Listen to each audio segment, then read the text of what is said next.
let's go to Acts chapter 2. And I'm going to start there. And I'm going to start at verse 41. And I was in prayer earlier today, preparing for this evening, and the Lord began to speak to me about giving to receive, and not to be afraid of greed, not to be afraid of receiving.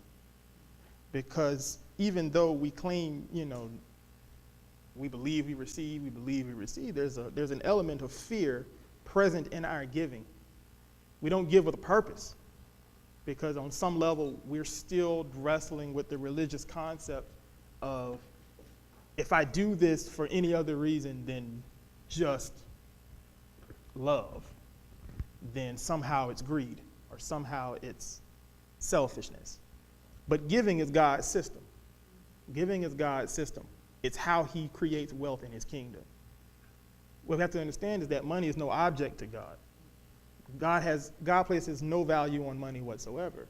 He places all his value on people. And so when we've placed so much value on money that we either fear it, so we hoard it to ourselves, or we're very skittish about receiving it, even though we all need it. I know I need it. I know you need it. Everybody in here needs it. Amen. We have to overcome that fear with the word and an understanding of the word and a submission to the word, because the fear of receiving is keeping us from giving. I was challenged with it, and I didn't even realize I was challenged with it, because anytime there was a need, I was quick to, adjoin myself to whatever we was doing to try to meet it. But that was the only thing that really motivated me to give. And I didn't realize that until end of last year, and the Lord put a challenge to me and my wife to begin to do something that we had never done before, and that was give on purpose, with the express purpose of receiving, to specifically name every seed and to intend to receive it. We talk about expectation a lot, but a lot of times we're still trying to attach that to this overall, well, we're going to receive at some point. No, I give this to get that. We're not very specific with our giving, but that's a whole other lesson. I'm just kind of adding that on to wet your whistle a little bit. At some point, I'll be back. I don't ever know when I'm going to come back, y'all. So I try to get everything the Lord been telling me for the past 6 months in every lesson I get a chance, because I don't ever know when I'm going to get another shot. So y'all going to have to bear with me tonight, because y'all might not see me again until like December. So it is what it is. Acts chapter 2, we start at verse 41. We know this is after the day of Pentecost, or on the day of Pentecost, when the Holy Ghost came and empowered Jesus' original disciples, his first 120, his church. And that now these people have become a community of believers. And they that gladly received his word were baptized by the Holy Ghost. And the same day were added unto them about 3,000 souls. So now you got 3,120 people claiming Jesus as their Lord and Savior, walking in that power of the Holy Spirit, speaking in other tongues. And they continued steadfastly in the apostles' doctrine and fellowship. Unity was important. They were all in one mind. They ate together, and in breaking of bread and in prayers. That's very important, because you're one with anybody you'll eat and pray with. If you won't eat and pray with somebody, there can be no oneness. So they were very, very, this is 3,000 people. So this is not a small church. This is a mega church by today's standards. But they were all of one mind, of one accord. Then, and fear came upon every soul, and fear meaning reverence, meaning respect. They weren't afraid, but they reverenced and respected the many signs and wonders that were done by the apostles. They had a respect for the apostles. They had a respect for the men of God. They had a reverence for the men of God and for the anointing that was on them. And all of them that believed were together, and they had all things common. That means they were of one mind, they were unified. Having all things common doesn't mean they all came from the same background. It means that when they joined this family, they all became the same. Wherever they came from no longer mattered. whatever their educational level, whatever their background, whatever their life experiences were, that all went out the window, and they became the church of Christ. And that was it. They were his church. They were all the same person. So there was no difference between them. There was no rank and ego battling for position, battling for dominance, battling for attention. We were all the same person. If you were good at this, we'll push you. We'll support you because this is what you're good at. If you're good at something else, we're going to support you there because this is just, we're all good at it. And then they sold their possessions and goods and parted them to all men as every man had need. So the very next thing they did, after they had gotten oneness and unity, and it took time, after they had attained a certain degree of unity and oneness, the very next thing they did was gave. The very next thing they did was give. They made sure that nobody had need. They made it their own responsibility to support this family they had created. And then it was easy to go from house to house breaking bread and eating their meat with gladness and singleness of heart because nobody was broke and everybody had what they needed. So the rest of the stuff is easy to support. Those are things that's an order that God established at the beginning of his church. He made sure everybody was on one accord, there was no strife and division, and that everybody gave for the same purpose. Yeah. All right, so now let me move on because I'm going to take these a little bit out of sequence.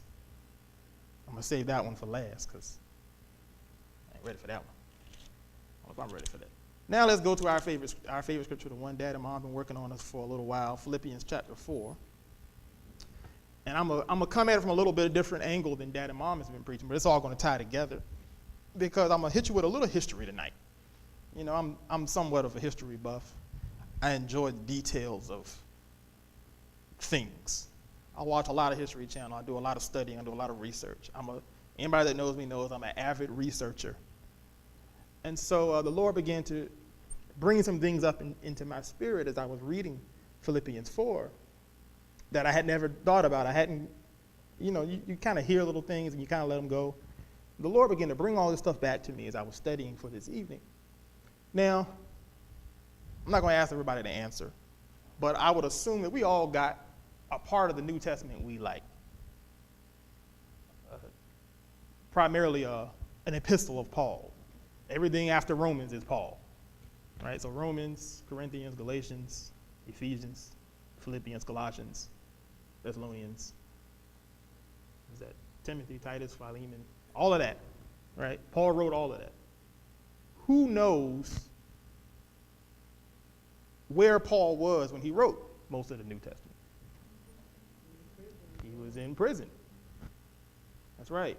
Paul was literally in prison when he wrote most of the New Testament. Now, some of the epistles he wrote, he wasn't in prison, but most of his epistles were written in prison. And that's an important detail because one of the things people don't realize about Roman prisons aren't like prisons as we imagine them today. Roman prison was underground, and it had windows. It was built kind of like a cellar, a big cellar. And there were these windows that sort of lined the streets. So the citizens could walk down the street and look into the prison. And they did this for a reason. If the person who was accused was in prison, if he had good relationships with his friends and his family, they would come to him and they would take care of him. They'd bring him food, they'd bring him water, they'd bring him supplies to help him in his prison. Kind of like they put money on your books now, you go to jail now, you put some money on your books. Everybody know a little bit something about that. We know a little bit something about that. Well, back then it was even more to an extreme because the prisoners, the prison guards themselves had no responsibility to make sure you stayed alive. Their only job was to make sure you didn't break out. They had no responsibility to feed you or to take care of your basic necessities of any kind. If you didn't have somebody who cared enough about you on the outside, you die in prison, in a Roman prison. So with that in mind, you have to think about the investment that the Philippian church made in Paul, because they kept this man alive and they supplied him with everything he needed to write most of the Bible. They didn't know that at the time. They were just out of their love for him and their love for his ministry, giving to his need, but had no church support him. He says in Philippians chapter 4, nobody ministered to me but you guys. If there was no Philippian church, there would be no 2/3 of the New Testament. He would have died in prison. He would have been unable to get these letters he wrote. The paper he wrote these letters on was supplied to him by his followers, were supplied to him by these people. They were not, he didn't dictate this through the whole and somebody just remember the whole Bible. You have to put things in perspective. When you put them in a certain perspective, the giving of the church has a lot more weight, because we are still benefiting. Every time you read the book of Philippians, or you read Colossians, or you read, I believe it's Galatians, I'm going to say Galatians, or when you read Romans, every time you get a revelation from one of those scriptures that changes your life, that's because of the direct investment of the Philippian church. They laid, through their giving, a foundation for us to receive the word of God to this day, 2,000 years later. We're still benefiting from their giving because they invested in that man. And they made sure that even though he was in prison, they were not going to let their man of God go without. And he was able to focus on hearing from God and writing what the Lord told him to write. And that's what we call the New Testament. Most of the New Testament is written by that man in prison, surviving on the things they sowed into him. That's a very important principle, and it's one that's been lost by the modern church. And I speak about myself as well, because what we tend to do when most of us come into the church is we tend to see the church as a place for us to get help. And we develop a relationship with the church that is customer and consumer focused. I come here, and every time I come here, the pastor has a word for us that, man, it just blows my mind. And then I go home and I do the word the pastor teach, and I get a result, I get an manifestation, I feel better, my life gets better, my kids get right, my money gets right, all these things get right. Man, this is a good church. And that's how we sell it. We sell it as the place to go to fix me. And as long as that maintains, it's easy to take it for granted. It's easy to take for granted what we pull out of our men and women of God. And we don't always consider, are we putting into the same degree? Are we putting into the same level? We're getting Pauline epistles out of our men and women of God, but are we Philippian givers? I had to challenge myself with that. I'm not preaching from any position of, I'm not exempt, because I had to really, man, the Lord beat me up bad in the last year, beginning of this year. And we made an immediate switch. And we began to see immediate results, immediate change, just from the fact that we switched from being consumers to being givers. And we don't take from our men and women of God more than we put in. And you know what I do? Every month, my wife and I sow a seed. We just doubled it last month. We're going to double it this month. We've been doing that since the beginning of this year. And you know what I do? I go to my dad and mom, and I'm very candid. I'm very blunt. And I'll tell them, I say, look, we're going to use y'all today. And I say, look, we already got the seed prepared. We've already prepared the word over it. We're going to use y'all, and y'all don't have no choice. So take this seed, give us our blessing. We go about our business. That's how I talk to them, because I'm using them. And they know I'm using them. And I tell them to face, I say, all right, Dad, I'm getting ready to use you. I don't mince words. I don't try to make it, fluffy. I'm using you because I got a need, and this is how I get my needs met. I don't do dances and backflips. All right, we're going to use you. And they know what that means. I'll call them and say, look, Dad, we're going to use y'all this week. And he knows what that means. It used to mean I needed something from it. It used to mean, look, Dad, I could use a little something, It's kind of hard. I don't do that no more. Now when I say, Dad, I'm going to use you, that means I'm putting something in your hands. And I will swear it in court if necessary, that at not one time since we started doing that have we had any lack. We have not missed anything. And we've gotten more to the point we were able to double what we did. And if we don't double it this month, we're going to triple it.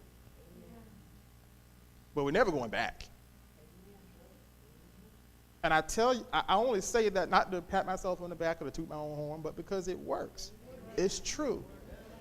We come into this place twice a week, every week, to use our men and women of God for whatever they prepared. But we don't use them for for the entirety of the administration. If we think we're doing all right, that's it. Then we go and we try to pray and we try to believe and we try to study. And some of us even so, but I'm talking about a Philippian level of giving. You see, Philippians 4:17, Paul says, my God shall supply all your need according to his riches and glory. What you got to understand is anytime you meet Jesus' need, he personally responds with his wealth. Philippians 4:17 does not apply to everybody. And this is what the Lord had to reveal to me, because I've been quoting that scripture since the beginning of 2016. Every day, my God shall supply all my need according to his riches and glory by Christ Jesus. And it was like, man, I'm still losing stuff. Well, this ain't working. What's going on? I know that's what your word says. But then he said, if you're not doing Philippians 4, 1 through, 1 through 18, 19 don't have no meaning for you. Because this particular passage of scripture, this particular statement Paul is making is specifically to the Philippian church. There are other scriptures in the Bible where Jesus talks about giving and receiving. He talks about believe you receive and all of those things. But what you want is a return based on God's wealth, not a return based on your giving. Amen. You don't get that from Matthew 6:33. You don't get that from Luke 6:38. And this is something that the Lord had to reveal to me. He said, I return unto you based on your seed, but a Philippians 4 giver gets a return based on my wealth. It's a different type of receiving, because now you're making God's business your personal business. See, the system of giving and receiving works whether you make Jesus' business personal or not. Luke 6:38 works. Matthew 6:31, 33 works. Those are principles that work as they are stated. But Philippians 4 comes from the heart. It comes from a place of, I am as dedicated to this work as you are. And because I'm as dedicated as you are, I will give whatever it takes to make it as easy for you as possible to continue this work. When you cross over into that kind of giving, God looks at his riches and returns unto you accordingly. He says, well, according to his riches is different. And what we're believing for is that level of return, but we're not giving it that level. And I'm not talking about dollar amounts. I'm talking about consistency. I'm talking about heart. Consistency in heart brings a dollar amount. And like I said, I'm not preaching from exemption. Everything I'm saying, I'm doing. And I can give you evidence that it works. Because I did everything that I knew to do. I was praying, and I've always been a tither. I've always been a giver. But it was this is what I'm putting in the envelope this week, kind of a giver. You know, this is my set aside. This is what I put in the offering every week based on my income. Based on, I can live with this. I can live with this. So this is what I do. And I was consistent, man. I was consistent. You ain't gonna never catch me not tithing or giving. I was consistent. And I was getting a return based on that because the word works. But what I'm believing for requires Philippians 4. You cannot apply Philippians 4:19 without Philippians 4:1 through 18. Because they are connected and you cannot be disconnected. John 6:1 through 14. I'm not going to read the whole thing because we know the story. It's the fish and the loaves. You know, Jesus is out here and he's preaching. I like one part of it, though, in verse 5. John chapter 6, verse 5. I'm going kind of fast because I don't have a lot of time. When Jesus then lifted up his eyes and saw a great company come unto him, he said unto Philip, whence shall we buy bread that these may eat? And then you get this footnote. And this he said to prove him, for he himself knew what he would do. Jesus already knew what he was going to do when he asked Philip, where are we going to get this bread from? Philip answered and said, we don't have enough money to buy enough bread for this many people. He said, it ain't even enough for everybody to take a little bit. Then one of his disciples, Andrew, Simon Peter's brother, said unto him, there's a kid here. He's got 5 barley loaves and 2 small fishes. But what are they among so many? Now that kid showed up to this meeting with food for him. And he had no way of knowing or even suspecting that that would be enough to meet this need. But when he was made aware that Jesus needed it, that was enough. Didn't matter what he brought it for. It didn't matter if the need itself seemed greater than what he could provide. The only thing that mattered to him was Jesus needed this. And because Jesus needed it, he gave it. We know what happened after that. Jesus already knew what he was going to do. The whole point of asking, and this is what I'm getting to. Jesus asked to bring to bear the existence of the need, not because there was no answer. He was not clueless. The Bible says he only asked it to prove them because he knew what he was going to do. There was already an answer to the problem, but he needed someone to invest. He needed somebody to take the mantle and go, oh, I can meet that. I don't know what 5 loaves of bread and 2 fish are going to do for 5,000 people, but I know that you said you needed it. Amen. And that's all it takes. I don't look at the scale of the drought.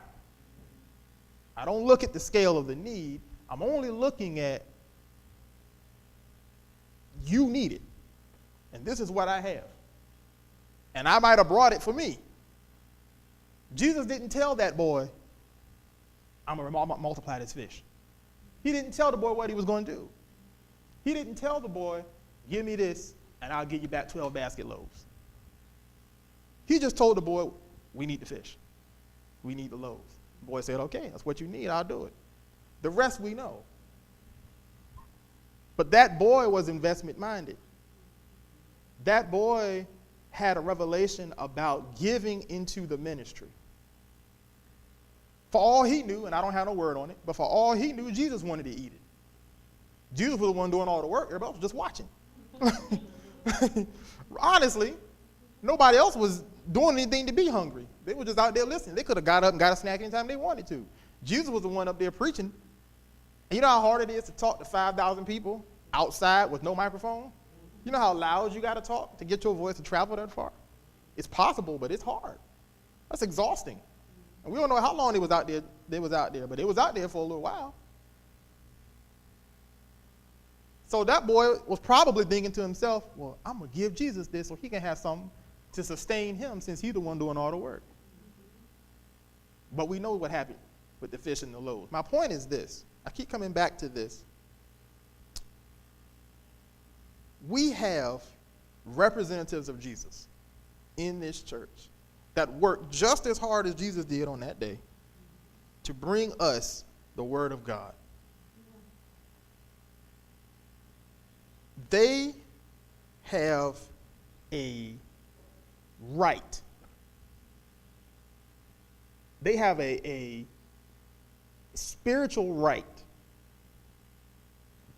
to expect to be sustained in their duties, because they ask nothing from us but to show up.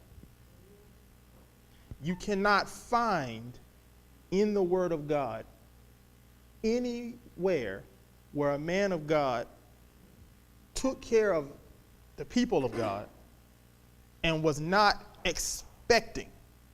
And when I say expecting, I'm not saying that they did it for that, because that's not why they got into this. They didn't get into this for money. I can tell you that. I grew up in the house. I can tell you, we went broke behind this. They did not get into this for money. They did not get into this to shine on anybody or to look smart or to look special. They got into this for one reason and one reason only, because they love people. And God told them to do this.